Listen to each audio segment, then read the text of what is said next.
Hello friends, welcome to channel. So in today video we will discuss the paper third, okay, of June 2012. Paper two हम लोग discuss कर चुके हैं. All 50 question we have discuss in the previous lecture. So अगर आपने video नहीं देखा है देन काइंडली आप प्लेलिस्ट विजिट करें, वहाँ पर आप देख सकते हैं. वहाँ होगा PYQ ईयर वाइज प्लेलिस्ट होगी, आप उस पर क्लिक करके यहाँ से आप दोनों वीडियो देख सकते हैं. दो पार्ट में था पेपर 2 और आज डिस्कस करेंगे paper 3. Okay, both in Hindi and English, that is bilingual. And you can also join the Telegram channel. Social work portal है, आप सर्च करिए टेलीग्राम पर, वहाँ पर आपको मिल जाएगा.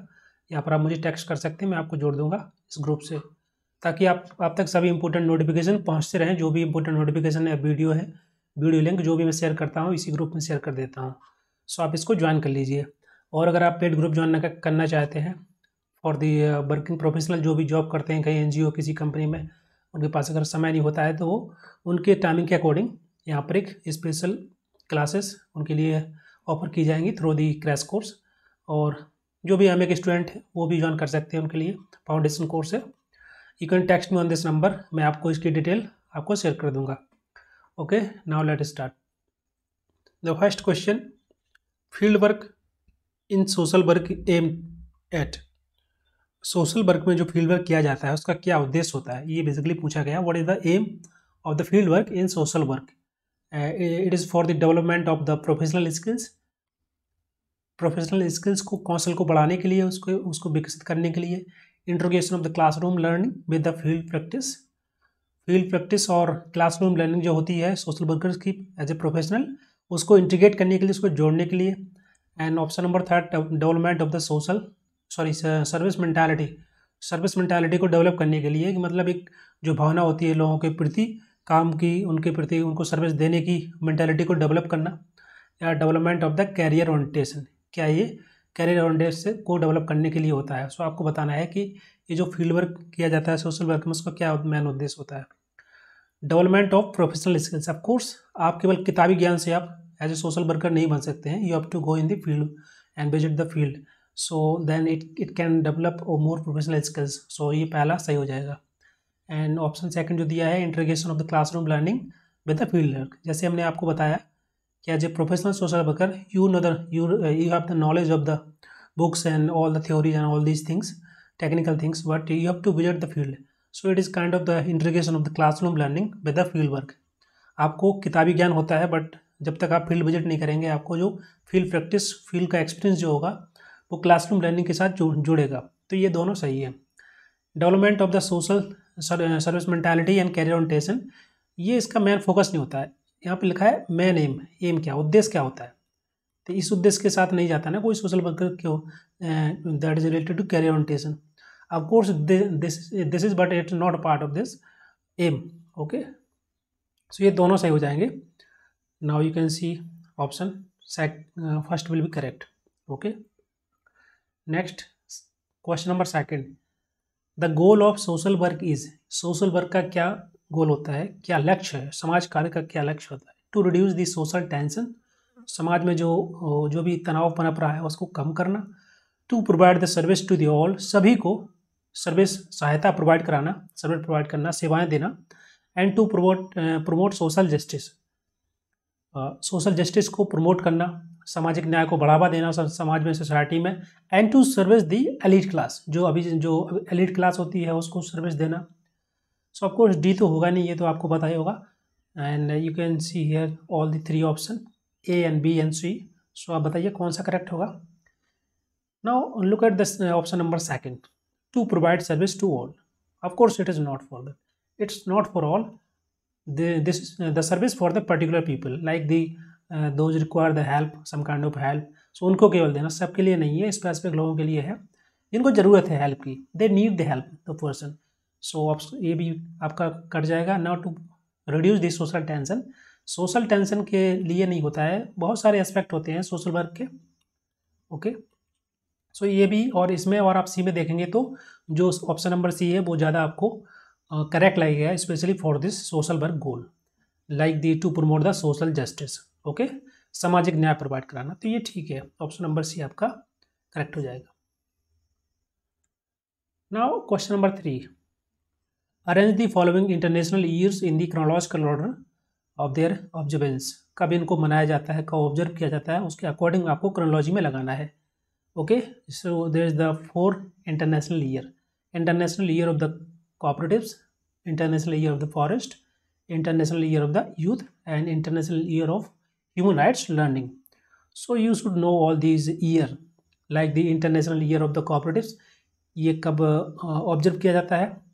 ये बेसिकली जो ईयर है ये स्टार्ट हुआ था 2012 में। ओके, 2012 में इसको स्टार्ट किया गया था। International year of the forest that is start in 2011 and international year of the youth, ये आप बताइए कब? 2010 and international year of the human rights learning. Human rights अलग है, लर्निंग इसमें जोड़ा गया है। ह्यूमन राइट्स तो ये 1985 में, शायद 1968 में, बट ये यहाँ पर बात की जा रही है ह्यूमन राइट्स लर्निंग, तो that is in 2007। So now you can arrange in the chronological order in 2007, 10, 11, 12. So now you can see option number second will be correct. Question number 4. Service rendered voluntary by an individual or a group to another individuals or group is called as. Basically question में पूछा गया है कि किसी व्यक्ति के द्वारा या समूहों के द्वारा किसी अन्य व्यक्ति और समूहों की स्वेच्छा से वॉलंटरी आप उनकी मदद करना चाहते हैं, किसी प्रकार की सेवा देना चाहते हैं, तो आप उसको क्या बोलेंगे? The professional social work, social development service, social service and the social reforms. Of course reform की यहाँ पर बात नहीं की जा रही है, तो ये होगा ही नहीं। And professional social work, social development service, सामाजिक विकास सेवाएं हैं, ये तो आपको पता भी नहीं है किस प्रकार की सेवाएं, तो ये आप बोल नहीं सकते क्योंकि यहाँ पर मेंशन नहीं है what kind of service they are providing. So the professional social work and यहाँ पर बात भी नहीं की गई है, यहाँ पर बात की जा रही है वॉलंटरी। अब जरूरी नहीं है कि आप प्रोफेशनली हो या आप उसमें ये एक्सपर्टाइज किया है सोशल वर्क में। So it is not mention in the question, it is all about the rendered voluntary service by the individuals. So of course the option number C will be more accurate. So option number C correct. Social service, समाज सेवा किसी प्रकार से हो सकती है, that is by voluntary. आप जो प्रोफेशनल सोशल वर्कर हैं वो भी दे सकते हैं, जो नहीं है वो भी सर्विस दे सकते हैं। So option number C will be correct. Question number 5, Satyashodhak Samaj was founded by. Satyashodhak Samaj किसके द्वारा फाउंड किया गया था, किसके द्वारा इसकी स्थापना की गई थी? Doctor B R Ambedkar, Ramesh Bhandari, Jyotiba Phule and Anna Hazare. So ये ऑप्शन नंबर डी आपका एलिमिनेट हो जाएगा। और सत्यशोधक समाज के टाइम पे ये बी आर अम्बेडकर भी नहीं, ये भी नहीं होगा आपका। अब बताइए दोनों में से कौन सा होगा? So the right answer, I hope आपको पता होगा, that is very simple question and ऐसे क्वेश्चन बहुत आते हैं एग्जाम में। Option number C will be correct. आप बताइए, क्वेश्चन अभी लास्ट ईयर आया था, सोजे वतन किसके द्वारा लिखी गई ये पुस्तक है? कमेंट बॉक्स में बताइए। Question number 6, denotified tribe are untouchable tribe, ex criminal tribe and wandering community. जो मतलब ऐसे जैसे लोग जो यहाँ से एक जगह से दूसरी जगह जाते हैं, वहाँ रहने लगते हैं, कुछ दिन रहते हैं, then they again move from one place to another place and live for a month और for a week, then again वहाँ से मूव कर जाते हैं। And next that is artisan. Okay, जो आर्टिसन जैसे जो काम करते हैं उनकी बात की जा रही है। तो अब बताइए डी नोटिफाइड ट्राइब, इसके बारे में आपको पता होना चाहिए, किस ट्राइब की बात की जा रही है यहाँ पर? ये डी नोटिफाइड ट्राइब का मतलब ये होता है कि ऐसी ट्राइब इनका इनका कोई क्रिमिनल बैकग्राउंड हो, जैसे कि फॉर एग्जांपल आपने नाम सुना होगा। सो जैसे डकैत होते हैं जो, ओके, ऐसे तो उनको नोटिफाई कर दिया जाता है। सो इसी प्रकार से ट्राइबल की बात करें तो ट्राइबल में भी ऐसे कम्युनिटी में कुछ ऐसे लोग होते हैं जो इन्वॉल्व होते हैं इस प्रकार की क्रिमिनल एक्टिविटी में, या उनके उनके फादर या उनके फोरफादर इसमें इन्वॉल्व रहे हों, तो ऐसे लोगों को सरकार के द्वारा उनको स्पेशली नोटिफाई किया जाता है एक अलग कैटेगरी में। सो वो उसको बोलेंगे D notified tribe, that is x criminal tribes. ऐसी ट्राइब जिनका रिकॉर्ड है पहला कोई क्रिमिनल एक्टिविटी का है, उनके फादर का ऐसा, तो उसको बोलेंगे। अगर आप इसमें से क्वेश्चन बनता है, बहुत सारे क्वेश्चन बन जाएंगे, क्या सभी ट्राइब डी नोटिफाइड ट्राइब हैं? तो ऐसा नहीं है। अगर स्टेट गवर्नमेंट चाहे, अगर उसको पता है तो, और ज़रूरी नहीं है कि ट्राइब मतलब होता है कि जो एसटी पॉपुलेशन है, जो पब्लिक है, वही इसमें आएगी ट्राइब में। ओके, जब तक वो गवर्नमेंट इसको नोटिफाई नहीं करेगी, स्पेशली कैटेगराइज नहीं करेगी, तब तक वो इसमें इस कैटेगरी में नहीं आएंगे। ओके, सो ये आपका बी हो जाएगा, बी करेक्ट हो जाएगा। Question number 7, which of the following is not an agent of social change in India. India में सोशल चेंज, सामाजिक परिवर्तन को लेकर के यहाँ पर बात की जा रही है कि उनमें से कौन सा एजेंट नहीं है उसका। Industrialization, population growth, spread of literacy and Sanskritization. So आप बताइए इसका क्या करेक्ट होगा। मतलब इसमें पूछा गया है कि अगर इंडिया की बात करें तो जो सामाजिक बदलाव हो रहा है या हुआ है जो भी, उसमें किसका कंट्रीब्यूशन है। इंडस्ट्रियलाइजेशन का कंट्रीब्यूशन है। Is there the contribution of the industrialization in the social change process in India. So of course ये भी एक इसका हिस्सा है। And next, population growth and spread of literacy and sanskritization. अब बताइए कि इसका कौन सा करेक्ट होगा। पॉपुलेशन ग्रोथ से क्या लेना देना। अगर मान लो कहीं पर कम पॉपुलेशन है, कहीं ज़्यादा है, तो उससे सोशल चेंज थोड़ी होगा। शिक्षा देने से, स्प्रेड ऑफ एजुकेशन लिटरेसी, इससे इसको बढ़ावा देने से बदलाव आता है। तो ये भी नहीं होगा आपका, ये भी नहीं होगा। And D, Sanskritisation. अब देख लेते हैं संस्कृताइजेशन को। सो इसका मतलब क्या होता है। ये बेसिकली एक प्रोसेस है। ओके, कैसा प्रोसेस है। इसमें जो लोअर क्लास होती है या फिर ट्राइबल्स, तो अगर वो चाहते हैं, वो अपना स्टेटस को इम्प्रूव करना चाहते हैं, या बोल सकते हैं कि जो डोमिनेंट क्लास होती है हमारी सोसाइटी की, या जो अपर क्लास होती है, तो उनके जो रिचुअल्स हैं, उनके जो तौर तरीके हैं, उनकी जो प्रैक्टिसेस हैं, उनको फॉलो करते हैं। ओके, और एक सोसाइटी में अपना जो स्टेटस है उसको बढ़ाना चाहते हैं, तो उसको बोलते हैं संस्कृताइजेशन। एक प्रोसेस है, बोल सकते हैं। बाय विच कास्ट और ट्राइबल है, वो जो लोअर कास्ट में प्लेस होते हैं, दे हायरार्की में, वो they just seeking to upward, okay, mobility by the practicing their rituals and their the practices of the dominant caste और the upper caste. So this is process called is the Sanskritization. तो of course इसमें सामाजिक बदलाव हो रहा है। एक यहाँ से यहाँ जा रहे हैं ना, तो ये क्या बदलाव ही तो है। सो ये भी आपका इसमें नहीं आएगा बिकॉज इसमें पूछा गया which is not. So now only the B option is correct. I hope आपको समझ में आ गया होगा। Next question, question number 8, this is question of assertion the reason. इसमें आपको दो स्टेटमेंट मेंशन है, यू हैव टू चूज इसमें से कौन सा करेक्ट है, कौन सा रॉन्ग है। Like the assertion given that this gender sensitive professional social workers have better understanding of gender specific issue. इसमें बताया गया है कि जो सोशल वर्कर हैं, प्रोफेशनल सोशल वर्कर, जिनको ज़्यादा जानकारी है जो जेंडर से रिलेटेड इश्यू होते हैं, तो उनको ज़्यादा बेटर अंडरस्टैंडिंग होती है इस प्रकार के इश्यू को लेकर के। तो ऑफकोर्स सही दिया गया है इसमें, तो ये करेक्ट है। Because gender sensitive professional social worker have better understanding. So this is very simple statement. Reason दिया गया इसका, professional social worker understand gender as a social construct which differentiated man and women in terms of their position in the society. समाज में उनकी position के अनुसार, उनके position के आधार पर उनको डिफ्रेंशिएट किया जाता है। किसको? मैन एंड वीमन को। तो यहाँ पर ये बात की जा रही है सोशल कंस्ट्रक्ट। इसका मतलब क्या होता है, जो सामाजिक निर्माण होता है ना, तो उसमें उसकी बात की जा रही है कि उसको समझने के लिए जो सोशल वर्कर, जो प्रोफेशनल सोशल वर्कर हैं, वो कैसे देखते हैं जेंडर को, as a differentiation between the man and women in terms of the position in the society. समाज में उनका क्या पोजीशन है, उसके आधार पर वो डिफ्रेंशिएट करते हैं। तो ये भी सही दिया गया है, इसका रीजन करेक्ट है। सो दोनों इसमें करेक्ट है। Now you can see the option number B will be correct, is the right explanation of A. क्योंकि यहाँ पर बात की जा रही है जेंडर स्पेसिफिक इश्यू की, और उसको यहाँ पर एक्सप्लेन किया गया है कि कैसे सोशल वर्कर देखते हैं मैन एंड वीमन के जेंडर को डिफ्रेंशिएट करने के लिए किस टर्म को वो यूज़ करते हैं, बोल सकते हैं कैसे अंडरस्टैंड करते हैं वो, तो सोसाइटी में उनकी क्या पोजीशन को, उसके आधार पर। Question number 9, which one is not the approach of group wise practice. Therapeutic, चिकित्सीय, ऑफकोर्स ये करेक्ट होगा। डेवलपमेंटल, विकास के आधार पर, तो ये भी सही है। And task oriented and the ornamental. तो आप बताइए टास्क ओरिएंटेड का मतलब क्या होता है। ये आपने पढ़ा होगा, ये अप्रोच है टास्क ओरिएंटेड अप्रोच, इसको प्रॉब्लम सॉल्विंग अप्रोच भी बोलते हैं। ओके, प्रॉब्लम सॉल्विंग अप्रोच में क्या होता है कि इसमें जो पेशेंट है, जो क्लाइंट है, उसकी हेल्प की जाती है, उसको डिफरेंट टाइप के छोटे छोटे टास्क दे करके उसके अंदर जो है एक स्ट्रेंथ डेवलप की जाती है ताकि उसकी जो समस्या है वो खुद सॉल्व कर पाए। सो ये इम्फेसिस करता है किस पे, that's emphasis on the self determination, जो कि आपने पढ़ा होगा कि क्लाइंट को सेल्फ डिटर्मिनेशन कि जो अधिकार होता है उसको, तो ये उस पर इम्फेसिस करता है, सेल्फ डिटर्मिनेशन पे। तो ये है टास्क ओरिएंटेड, तो ये भी इसका हिस्सा है ग्रुप वाइज प्रैक्टिस का। और ornamental is not part of the approach of the group wise practice.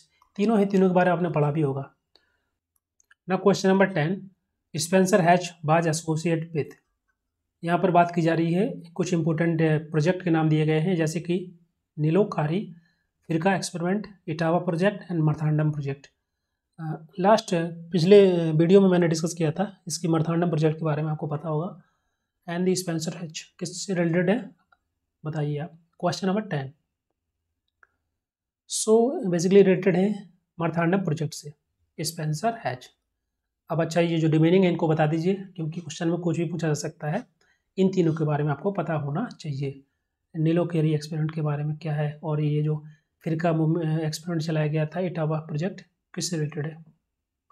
ये जो इटावा प्रोजेक्ट है ये आपका किसके द्वारा, अल्बर्ट मेयर के द्वारा चलाया गया था। एंड फिरका मूवमेंट महात्मा गांधी के द्वारा। ओके, कहाँ पर, वर्धा में, आपको थोड़ा बहुत याद होगा, रूरल रिहेबिलिटेशन के लिए। ओके, एंड दी नीलो खारी एक्सपेरिमेंट, या बोल सकते हैं ये एसके दे के द्वारा। इसको आपको याद लिख लेना आप, क्योंकि एग्जाम में कोई भी पूछा जा सकता है, जरूर नहीं सेम क्वेश्चन आएगा। क्वेश्चन थोड़ा घुमा के देते हैं बट क्वेश्चन रिपीटेड होते हैं। सो ये next question, question number 11, arrange the following phases of PRA in the sequential order. Sequence में लगाना है आपको पीआरए का। Sharing the outcome of the PRA with the stakeholder. Stakeholder के साथ पीआरए का जो आउटकम है, जो फाइंडिंग्स है, उसको शेयर करना। तो ये शेयर कब करेंगे, आपका जैसे फॉर एग्जांपल आप तैयारी कर रहे हैं तो आपका रिजल्ट आएगा, तो आप रिजल्ट कब शेयर करेंगे, जब उसके लिए आप तैयारी करेंगे तभी आपका रिजल्ट आएगा, तभी तो आप शेयर कर पाएंगे अपने फ्रेंड के साथ, फैमिली के साथ। तो आप प्रिपरेशन करनी होगी इसकी प्रॉपर तरीके से सब।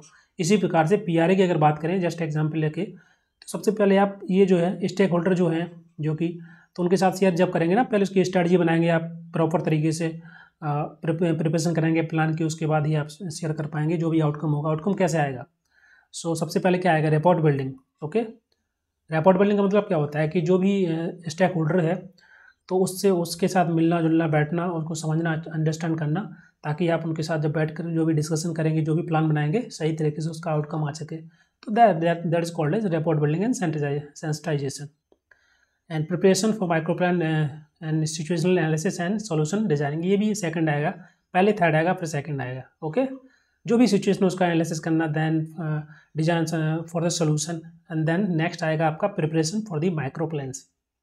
ओके, नेक्स्ट आपका लास्ट में जो भी इसका आउटकम आएगा, रिजल्ट आएगा, conclusion, that will be share with the stakeholders, जो भी स्टेक होल्डर है उनके साथ।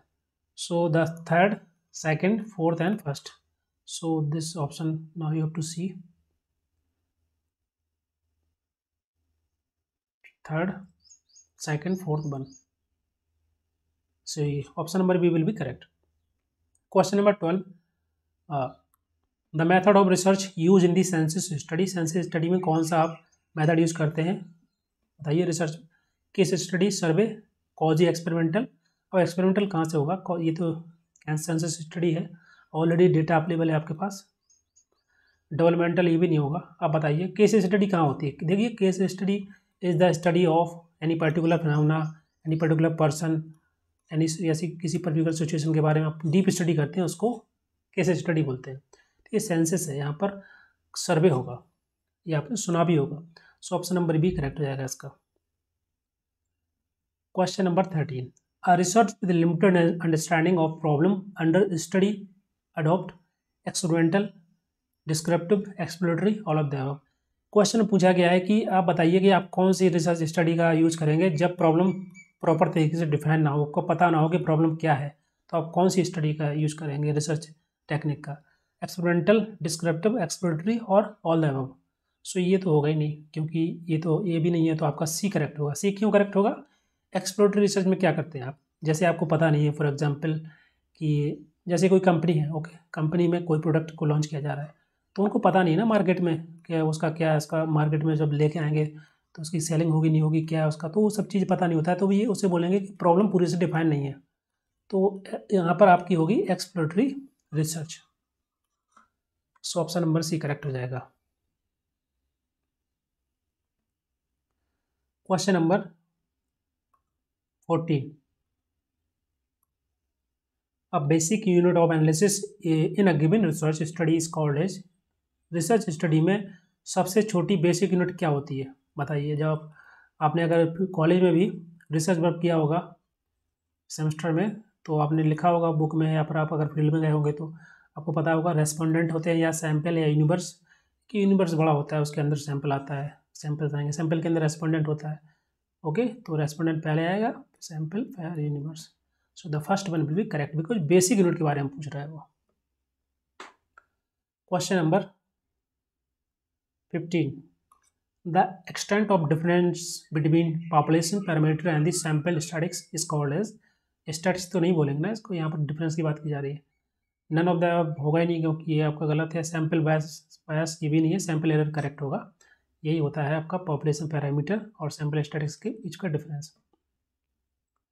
क्वेश्चन नंबर 16, जो क्वेश्चन ज़्यादा सिंपल है उसके लिए मैं जल्दी इसको कर देता हूँ ताकि आपका भी टाइम बच जाए। Subdivided bar diagram is also called as. जैसे आपने देखा होगा इस प्रकार का बार डायग्राम बनाया जाता है। ओके, उसमें भी इसी अपने इस प्रकार का बना होता है। ओके, तो ये सब डिवाइडेड कहलाता है। तो ये क्या है, बार डायग्राम का component. Option number C correct हो जाएगा। पाई डायग्राम कैसे थोड़ी बनता है, ऐसे बनता है। बार डायग्राम कैसे बनता है, जैसे सिंपल वाला। ओके, तो ये कंपोनेंट बार डायग्राम कहलाएगा, option number C. Question number 17, list 1 list 2 को मैच करना। ये क्वेश्चन कितनी बार मैंने करा दिया है तो इसको मैं बार बार नहीं बताऊंगा। जैसे का स्क्वायर टेस्ट है और एवरेज क्या है, measure of center tendency. Center tendency क्या कहलाती है, the tendency to be in the center. Like कोई आपके पास सीरीज दी गई है, ठीक है, तो उसका सेंटर टेंडेंसी कैसे निकालते हैं, मीन, मीडियन, मोड, एवरेज। तो यहाँ पर क्या दिख रहा है, कुछ दिख रहा है, एवरेज दिख रहा है, तो ये सही है। फर्स्ट का फोर्थ से आपका हो जाएगा, आप यहाँ देख लीजिए। तो यहाँ पर आपका एक ऑप्शन एलिमिनेट हो गया। नेक्स्ट देख लेते हैं। Second will be average of average will be related to the measure of dispersion, variables, correlation and attributes का स्क्वायर टेस्ट। सो आपका फर्स्ट ऑप्शन करेक्ट हो जाएगा। Now the next question, question number 18, arrange the following steps in the sequence. इसको आपको sequence में लगाना है। Okay, ये बहुत ही सिंपल क्वेश्चन है, कई लोगों का गलत हो जाता है। आई डोंट नो क्या गलत होता है। अगर आपने फील्ड वर्क किया होगा ना तो ये तो आपके लिए बहुत ही सिंपल है। Designing the tool, review of literature, pre testing, validation, application of the tool. सबसे पहले क्या आएगा आप बताइए, थोड़ा सा पढ़ लीजिए क्वेश्चन को और फिर मैं बताता हूँ आंसर क्या है इसका।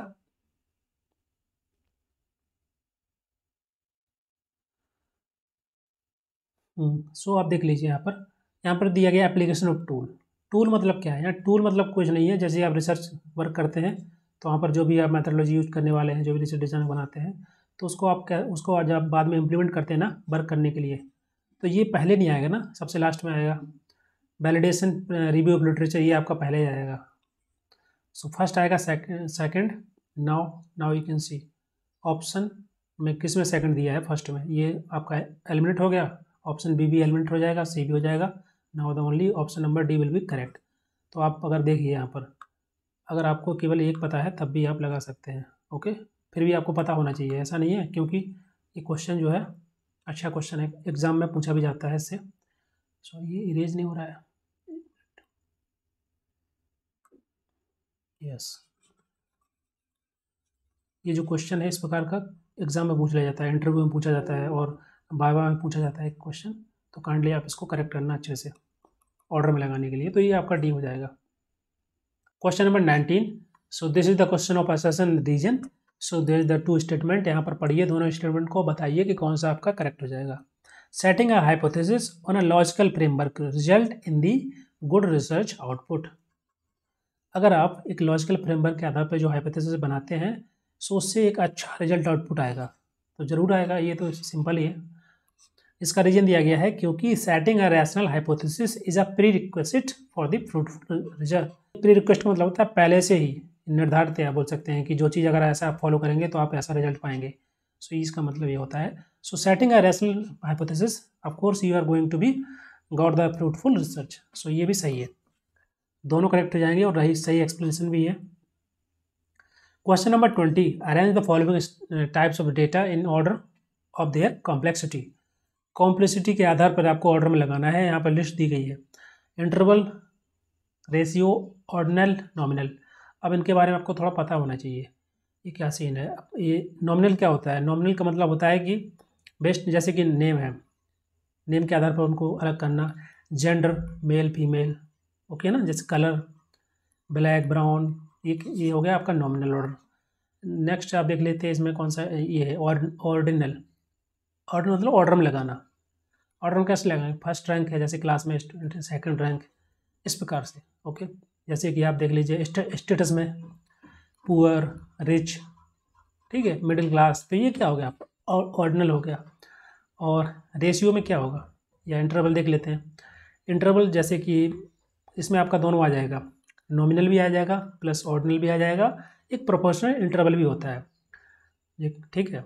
जैसे फॉर एग्जांपल 1 to 7, 7 to 11, इस प्रकार का इसमें दिया रहता है इंटरवल। और रेशियो क्या है? रेशियो तो सिंपल आपको पता ही है। सबसे कॉम्प्लेक्स क्या हुआ? तो सबसे सिंपल हुआ आपका नॉमिनल, बहुत सिंपल है। उसके बाद ऑर्डिनल, सो आपका थर्ड पे आएगा, और लास्ट में आपका ये आ जाएगा। तो कौन सा करेक्ट हो जाएगा आपका इसमें?